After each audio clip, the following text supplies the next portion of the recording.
AP ముఖ్యమంత్రి చంద్రబాబు నాయుడుకు ఒకప్పుడు అత్యంత క్లోజ్ గా ఉన్నవారు ఇప్పుడు ఒక్కొక్కరుగా వెనక్కి వెళ్లిపోతున్నారు.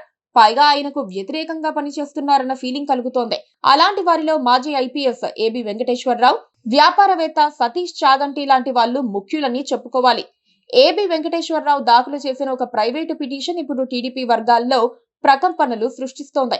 గతంలో కొందరు ఐపీఎస్ అధికారులు తనకు వ్యతిరేకంగా కుట్రలు చేశారని ఏబీవీ ఆరోపిస్తున్నారు.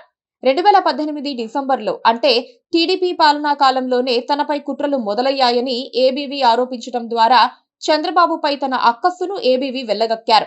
అమరావతికి పర్యావరణ అనుమతులు రాకుండా కొందరు అడ్డుకుంటున్నారని గతంలో ఆయన టీడీపీ, జనసేన నేతలపై ఆరోపణలు సంధించారు. దీనిపై సవాళ్లు, ప్రతి సవాళ్లు కూడా నడిచాయి.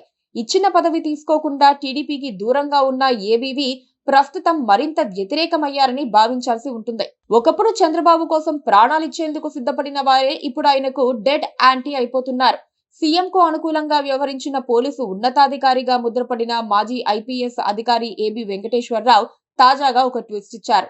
తాను సర్వీస్ లో ఉన్నప్పుడు తన మీద అక్రమ కేసులు బనాయించి ప్రతిష్టను దెబ్బతీసిన వారిని శిక్షించాలని కోరుతూ ఆయన మంగళగిరి కోర్టులో ప్రైవేటు పిటిషన్ దాఖలు చేశారు. గతంలో డీజీపీలుగా పనిచేసిన వారితో సహా అప్పటి అనేక మంది పోలీసు ఉన్నతాధికారులపై వారు వ్యక్తిగత హోదాలో తనకు వ్యతిరేకంగా కుట్రలు చేశారని ఆరోపిస్తూ ఏబి వెంకటేశ్వరరావు ఈ పిటిషన్ వేయడం గమనార్హం. అదే సమయంలో 2018లోనే తనను తప్పుడు కేసులలో ఇరికించాలనే కుట్రలకు బీజం పడిందని ఏబి వెంకటేశ్వరరావు ఆరోపించడాన్ని గమనిస్తే చంద్రబాబు జమానాలోనే ఈ కుట్రలు మొదలైనట్లుగా ఆయన ఆరోపించారనుకోవాలి. తన పిటిషన్లో ఆర్పి ఠాకూర్, రవిశంకర్ అయ్యనార్, గౌతమ్ సవాంగ్, పివి సునీల్ కుమార్ తదితర అధికారులందరి పాత్రను పేర్కొంటూ వారిపై చర్యలు తీసుకోవాల్సిందిగా ఏబి వెంకటేశ్వరరావు కోరుతున్నారు. జగన్ హయాంలో వరుస సస్పెన్షన్లకు గురై తర్వాత కోర్టు తీర్పుతో ఉద్యోగ కాలం ఆఖరి రోజున ఛార్జ్ తీసుకున్న ఏబి వెంకటేశ్వరరావుకు టీడీపీ నేతృత్వ కూటమి ప్రభుత్వం ఒక పదవిని కూడా ఇచ్చింది. పోలీసు హౌసింగ్ కార్పొరేషన్ అధిపతిగా నామినేటెడ్ పదవినిచ్చింది. అయితే తన హోదాకు ఆ పదవి సరిపోదని అనుకున్నారో ఏమో ఏబీవీ పదవీ ప్రమాణం చెయ్యలేదు. అప్పట్నుంచి క్రమంగా కూటమి ప్రభుత్వంపై విమర్శలు చేస్తూ వస్తున్నారు.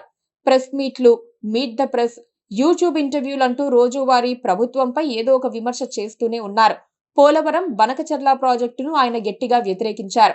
80,000 కోట్ల ప్రాజెక్టు పేరుతో 1,50,000 కోట్లు వ్యయం చేయాల్సి వస్తుందని, అందుకే మంచి చెడులు చర్చించి అందరినీ ఒప్పించి బనకచర్లపై ముందుకు నడవాలని ఆయన డిమాండ్ చేశారు. రాయలసీమ ప్రాంతం కృష్ణా జలాలను దోచుకుంటోందన్న ఆరోపణల్లో నిజం లేదని అంటూ కావాలంటే చర్చకు రావాలని సవాలు చేశారు.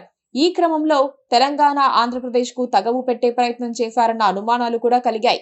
మరి ఇంత జరుగుతున్నా ఏబీవీని దారికి తెచ్చేందుకు కూటమి ప్రభుత్వం ఎందుకు ప్రయత్నించడం లేదన్నది పెద్ద ప్రశ్న. అందులో సామాజిక కోణం ఉందా అన్నది మరో అనుమానం.